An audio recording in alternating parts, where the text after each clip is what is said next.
I watched Rick Powell delete 18 months of my work with one mouse click. He stood at the front of the conference room, finger hovering over that delete key like he was disarming a bomb. 32 guys from operations watching in dead silence. My turkey sandwich getting cold in my hand, and that goddamn smirk spreading across his face. "Cole's Client Intelligence System," he announced, reading my folder name off the projector screen. Or as I like to call it, 18 months of time-wasting social work. The screen blinked. Gone. Every piece of operational intel I'd gathered, every client note that had prevented contract losses, every driver insight that had improved delivery efficiency, deleted like it never existed. "No need to clutter the server with this fluff," Rick said, scanning the room. "Let's stick to real metrics next quarter." That's when my phone started buzzing in my jacket pocket. Unknown number, but something told me to check it anyway. The call that changed everything. But let me back up. You need to understand how I got to that moment, watching my commanding officer, because that's what Rick thought he was, execute my work in front of the entire team. 18 months earlier, I joined Brooks Logistics as a freight coordinator. 8 years Navy logistics, 2 tours managing supply chains in places where one missed delivery could cost lives. Figured civilian freight would be straightforward after coordinating equipment drops in Afghanistan. Wrong. First week nearly made me quit. Route tracking, delivery confirmations, client complaints, same problems cycling through every week like a broken record. Equipment delays at construction sites, timing conflicts at manufacturing plants, frustrated drivers dealing with unreasonable customers. Nobody connecting the dots, nobody preventing the same failures from repeating. Rick Powell was already my supervisor then. MBA from some prestigious school, ran operations like a factory assembly line. If it wasn't in the manual, you didn't touch it. Simple rule. Follow protocols, hit metrics, don't improvise. But I started noticing patterns that reminded me of convoy operations overseas. When your intelligence is bad, people get hurt. When you don't understand the human factors affecting your mission, equipment fails and objectives get missed. A crane operator calling in sick every Friday. Turns out his kid was having seizures and he couldn't leave during school hours. Construction site complaining about early deliveries. Their safety briefings ran long because of new regulations. Manufacturing plant missing pickup windows. Plant manager dealing with his father's cancer treatments and couldn't focus on scheduling. Standard operating procedure was to file complaints, note the problems, and blame external factors. We lost the Morrison construction account my second month. No analysis, no post-mission review. Rick's assessment, not a good fit anyway. But the site foreman had told me exactly what went wrong. Our drivers kept showing up when his crane operator was unavailable, creating safety hazards and schedule conflicts. Timing issue, nothing more. Fixable with basic situational awareness. So I started my own intelligence file. Not emotions, operational factors. Family situations affecting performance. Equipment schedules impacting delivery windows. Site-specific requirements the official system ignored. When Kenny Walsh mentioned his regular construction route supervisor was getting married and would be distracted for 2 weeks, I logged it. Adjusted delivery protocols without making a big deal. Guy came back specifically requesting Kenny for the next month's runs. Another client mentioned their plant foreman was retiring and the replacement was inexperienced. I flagged it, briefed our drivers on extended communication protocols and extra verification procedures. What could have been a relationship reset became stronger operational coordination. I wasn't being soft. I was applying basic military intelligence principles.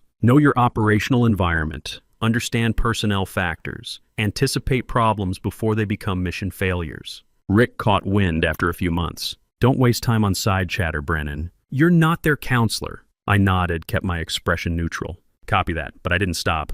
Just got more tactical about information gathering. The more intel I collected, the clearer the picture became. These weren't customer service notes. They were operational threat assessments. A foreman under family stress makes poor safety decisions. A crane operator worried about job security cuts corners on procedures. A plant manager dealing with medical emergencies can't maintain focus on efficiency protocols. One Tuesday morning, reviewing missed confirmations, Tony Romano called in. Ice cream distribution company, 8-year client, solid operational relationship. But something in his voice sounded different. Flat, distracted. "Order numbers look off," he said. But his tone carried that 1,000-yard stare I recognized from guys dealing with personal casualties. While we worked through the logistics, he mentioned it casual like, "My old man passed last week." Just stated it like weather data. then kept talking delivery schedules. After the call, I updated his client profile, family bereavement, father deceased. Recommend flexible billing timeline, avoid pressure tactics next 2 weeks. Then I did something Rick would have written me up for. Sent a simple card. Nothing fancy, thinking of you and your family during this time. Cole at Brooks Logistics. Month later, Tony upgraded to our premium express service. No rate negotiation, no promotional pressure. Just signed the contract and said, appreciate you guys being solid. That's when I understood this wasn't guesswork anymore. This was operational intelligence producing measurable results. The real test came with Maggie O'Brien's vineyard operation. High maintenance account, boutique winery in Oregon. Delivery delays triggered her like incoming mortars. She'd once threatened to terminate our contract because a shipment of custom bottles arrived with minor damage. Weather delays hit her route hard 1 month. She filed a formal complaint that could have cost us the entire West Coast wine distribution contract. I called her directly, provided detailed situation report, acknowledged impact on her production timeline, then mentioned I'd seen the trade magazine feature on her latest vintage. Impressive achievement for a small operation. Nothing excessive, just demonstrated we understood her business beyond delivery schedules. Her response, you actually read that article. Week later, she upgraded to climate-controlled premium service. No sales pressure, no promotional offers. This wasn't customer relations. This was strategic intelligence application producing quantifiable operational improvements. My phone was still buzzing in that conference room, Rick still smirking at the empty screen where my work used to be. Drivers started noticing the operational improvements too. Kenny Walsh used to complain every time I assigned him the Denver construction route. Said the site supervisor was aggressive and unreasonable, made every delivery feel like walking through a minefield. I called the supervisor directly, listened to his actual concerns. Turned out he wasn't unreasonable. He was frustrated because morning deliveries disrupted his crew's mandatory safety briefings. New OSHA regulations required extended protocols, and early arrivals created scheduling conflicts that affected compliance. Simple fix. Shifted Kenny's delivery window back 3 hours. Next time Kenny ran Denver, he came back with a different story. Guy actually thanked me for being flexible. Asked about my family, offered coffee. Complete turnaround. After that, Kenny specifically requested Denver routes every Friday. Same client, same delivery requirements, different operational understanding. They weren't stupid. The drivers, the clients, the site supervisors, they all recognized when someone was paying attention to operational reality instead of just following standard protocols. But Rick Powell noticed too. During our quarterly review, he pulled me aside. This popularity contest approach you're running, Brennan, it's not professional. It's not scalable. I kept my expression neutral. Client satisfaction scores are up 38% in my sector. That's not the point. He stepped closer, trying to establish dominance through proximity. Classic corporate intimidation tactic. You're making this department look unstable. Clients shouldn't expect emotional hand-holding. Operational intelligence isn't emotional, Rick. It's tactical. His jaw tightened. Stick to standard communication protocols. No more improvisation. I nodded, copy that. But the results kept coming. Client retention improved, delivery efficiency increased, driver satisfaction scores went up across all my routes. Hard to argue with quantifiable operational success. When the annual regional meeting rolled around, I had a pretty good idea what was coming. Big conference room, stale coffee, Howard Lancaster in his standard Navy blazer delivering corporate updates. I sat with the operations team, watching PowerPoint slides about fuel costs and route optimization. Then Howard clicked to the performance metrics screen. Sharp blue chart, line shooting upward at a steep angle. Client satisfaction has improved 41% across the Pacific Northwest region, he announced. That's our highest improvement in 7 years. Actual applause from the room. Not polite corporate clapping, real appreciation. Howard continued, contract renewal rates are up significantly. Multiple clients have voluntarily upgraded service tiers. Driver retention has improved and operational efficiency metrics show consistent gains. That familiar feeling from successful convoy operations, mission accomplished. But I kept my expression professional. Howard didn't mention my name. Didn't need to. Every guy in operations turned to look at me, even the ones who used to roll their eyes when I asked about client family situations or site-specific operational requirements. Rick Powell sat 3 seats away, arms crossed, foot tapping under the table like he was counting down to something. After the meeting, he followed me to the break room. Let's discuss your methodology, he said, closing the door behind us. Which methodology? Don't play dumb, Brennan. You think I don't know what that presentation was really about? I kept my tone level. Howard presented regional performance metrics. Standard quarterly review. Rick stepped closer. This whole emotional manipulation routine you've been running, it's unprofessional. You're making operational decisions based on personal feelings instead of data-driven protocols. Client retention is data. Revenue increase is data. Efficiency improvements are measurable metrics. That's not what I'm talking about. He pulled out a printed memo and dropped it on the table. You're being reassigned to special projects. I want a comprehensive analysis of your client interaction methods. Every conversation, every note, every deviation from standard protocol. Full documentation for executive review. I stared at the memo. Standard punishment detail disguised as performance evaluation. Time frame, 3 weeks. Complete operational analysis with recommendations for scalable implementation. He was trying to bury me in paperwork while taking credit for the improved metrics. Classic corporate maneuvering. Understood. Just so we're clear, Brennan, this doesn't make you irreplaceable. Results are team efforts, not individual achievements. I took the memo without comment and walked out. 3 weeks. Stayed late every night, surviving on vending machine food and bad coffee. Dug through everything.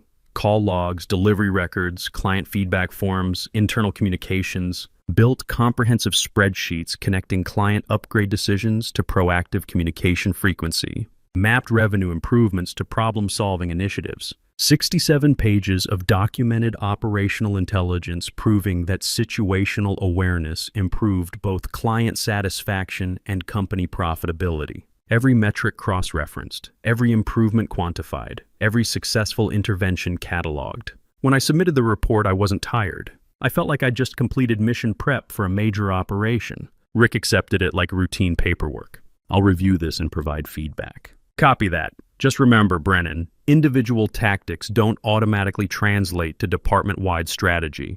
I didn't respond. Let him interpret my silence however he wanted. The email arrived next morning. Subject line, mandatory training, communication protocols, standardization. Rick had reserved the main conference room for 2 hours. All operations personnel required to attend. I knew exactly what this was. Not training, public execution. But I showed up anyway, took my usual position by the windows, second row. Military bearing, professional composure. Whatever Rick had planned, I'd handle it like any other operational challenge. Rick stood at the front, hand on the presentation remote, corporate smile that didn't reach his eyes. Thanks for attending, he began. Today we're examining client communication methods. What works, what creates inefficiencies, and what represents professional best practices versus personal indulgence. He clicked the remote. My stomach went tight, but I kept my expression neutral. There on the projector screen, the front page of my operational analysis, the 67-page report I'd spent 3 weeks building. Charts, metrics, client interaction summaries, all displayed like evidence at a court-martial. Rick didn't look at me. Let's examine some examples of what not to do. That's when I understood. He wasn't just dismissing my work. He was going to publicly humiliate me with it. My phone buzzed in my jacket pocket. Unknown number again. Rick clicked to slide 2. A client note I documented about equipment delivery during family bereavement. He read it aloud in a mocking tone.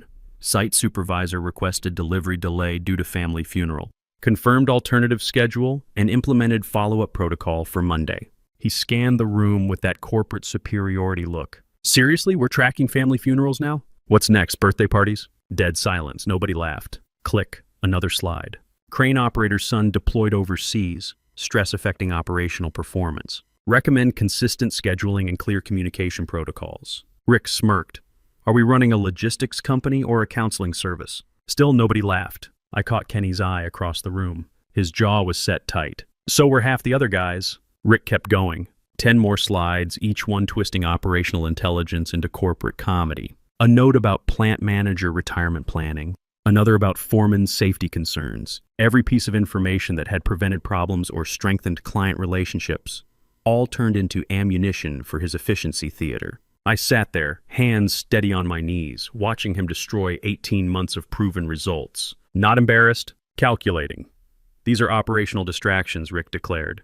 This kind of hand-holding creates unrealistic client expectations. Our job is logistics coordination, not life coaching. Then he displayed the final slide.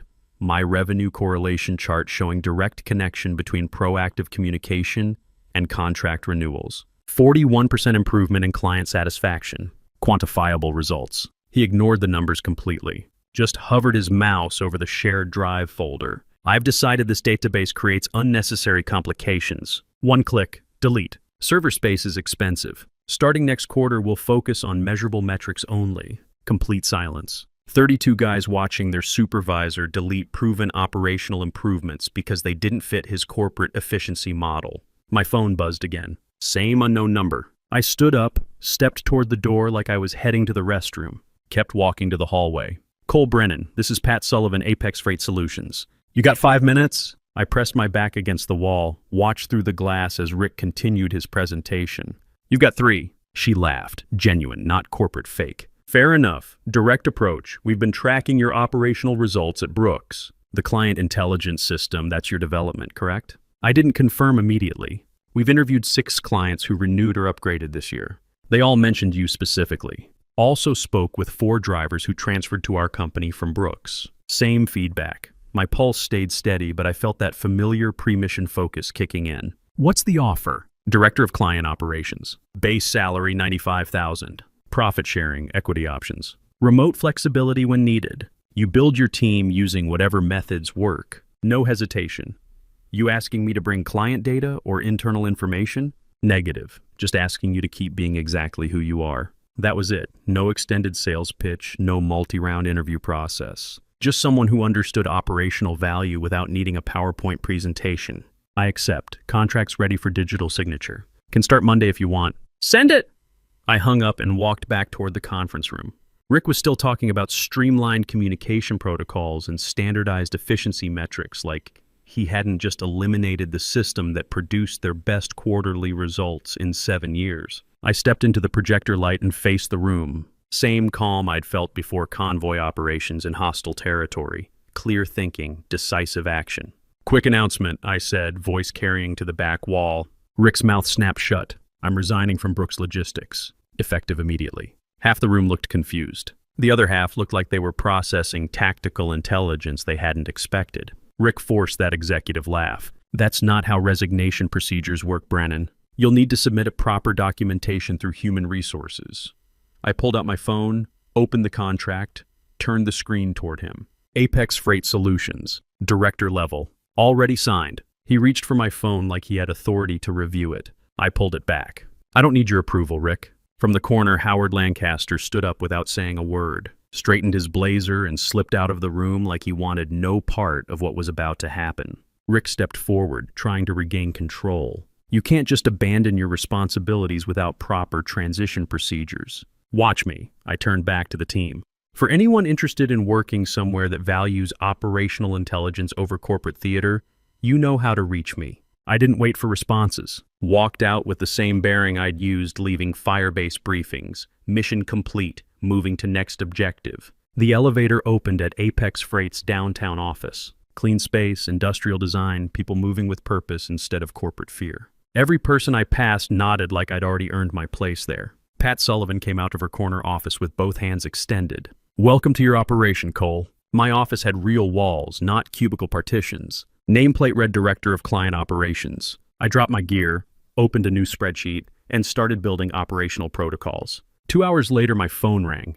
Didn't recognize the number, but the name made me sit up straight. Maggie O'Brien, The Vineyard, Cole Brennan. Knew you'd answer direct, she said, relief obvious in her voice. Didn't have to navigate some phone tree maze. What can I do for you, Maggie? Don't suppose Apex handles high-maintenance wine operations that need specialized logistics and actually competent coordination? No sales pitch needed. You know my operational methods. Exactly why I'm calling. By the end of that conversation, we were designing a custom logistics package. Hour later, Tony Romano called. Said my name appeared on LinkedIn, wanted to see if I'd landed somewhere that understood operational excellence. Didn't even need to explain Apex's capabilities. He wanted to transfer his entire Midwest distribution network. Third call came from a regional equipment company that had been lukewarm with Brooks for years. Never provided feedback, never upgraded services, minimal communication. Cole, the operations manager, said, "You're the coordinator who remembered my plant supervisor was dealing with his wife's cancer treatments." Rodriguez, dialysis schedule, Tuesdays and Thursdays. Silence for 3 seconds. Then, how quickly can we move our contracts to Apex? By end of week 1, I had 7 contract transfers in progress. No cold calling, no pressure sales. just clients who remembered what professional logistics coordination actually looked like. Meanwhile, intelligence started filtering back from Brooks Logistics. Rick was scrambling, trying to implement damage control protocols. He'd started sending personalized outreach emails to key clients, except they weren't actually personalized. Standard templates with mail merge fields that half the time contained wrong information. One client forwarded me Rick's email with a note. "Thought you'd find this interesting." Subject line read, "We miss working with you, but referenced equipment that company hadn't used in 2 years. Another mentioned a plant supervisor who'd transferred to a different facility 6 months ago. Templated efficiency meeting operational reality. Results were predictable. Word travels fast in logistics circles. Apex didn't offer discount rates or pressure sell premium services, but industry feedback was spreading. They actually understand operations kept appearing in trade forum discussions and LinkedIn comments. Every time someone called me, they came in already convinced. They remembered the crane operator's name, the plant supervisor's schedule changes, the foreman's safety protocol concerns. All I had to do was answer the phone and deliver what I'd always delivered: attention to operational factors that actually affected their business success. By week 4, Pat stopped looking surprised when quarterly projections came in. 52% growth, she said, reviewing her tablet. Month-over-month client acquisition. I was finalizing another onboarding protocol checklist. Give it 2 more weeks. Maggie's expanding her distribution network into California, and Tony just asked about exclusive routing arrangements for his Colorado expansion. She grinned. "Cole, you're not building a client roster. You're building an operational network." She wasn't wrong. Halfway through first quarter, contract transfers kept accelerating. Small regional accounts, medium-sized distributors, then the major accounts that really got industry attention. Maggie's vineyard operation and Tony's ice cream distribution both formally terminated their Brooks contracts. Maggie posted on LinkedIn the same day. Professional post. Didn't mention names, but thanked the logistics coordinator who treated our operation like it mattered, not like account number 47. Tony commented with agreement and a thumbs up. Pat walked over that afternoon and stuck a note to my monitor. "Keep executing." Same day, someone forwarded me another Brooks email. This one from Rick himself, offering temporary rate reductions and personalized attention from senior management. Standard corporate panic response. Nobody replied. Not one client. 3 months in, industry gossip confirmed what I'd expected. Brooks was hemorrhaging contracts across multiple sectors. Rick had been called into emergency board reviews twice in 1 week. One of my former colleagues texted late one evening, "You didn't hear this from me, but the board's investigating operational decisions from the past year." I'd heard enough. Rick had tried claiming I was actively recruiting Brooks clients, but the timeline was clear. Every contract I'd signed, every call I'd taken, clients had initiated contact, most within hours of that conference room demonstration, some the same day. The operational data cleared me completely. Same data buried Rick's defense. Month later, Pat handed me a printout during morning briefing.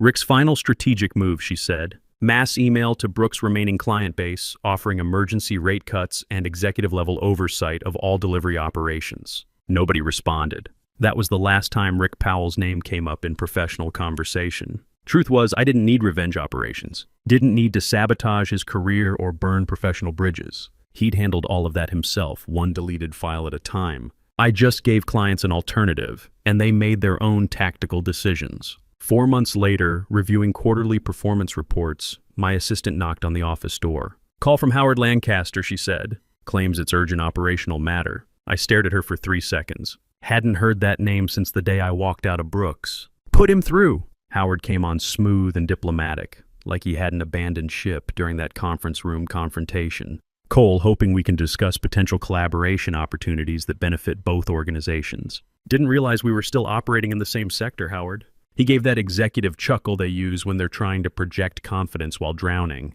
"Brooks has experienced some challenging market conditions. We've reevaluated certain operational approaches and would like to offer you a senior leadership position." I leaned back, watching afternoon traffic through my office windows. "Continue."